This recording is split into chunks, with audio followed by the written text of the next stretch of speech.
अस्सलाम वालेकुम नाज़रीन, आप देख रहे हैं सूरज टीवी HD। मैं हूं आपका होस्ट अली हमज़ा सूरज टीवी HD की जानिब से।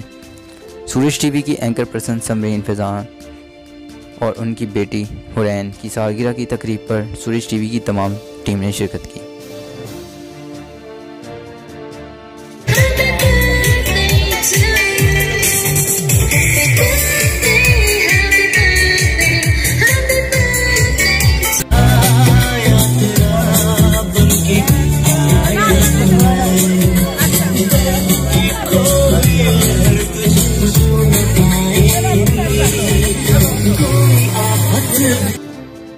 बर्थडे पार्टी का केक काटने के बाद एक खास डिनर का अहतमाम किया गया। सूरज टीवी के सीनियर कैमरामैन अली हमज़ा, सूरज टीवी की एंकर पर्सन समरीन फैज़ान की तमाम फैमिली मेम्बर्स ने शिरकत की।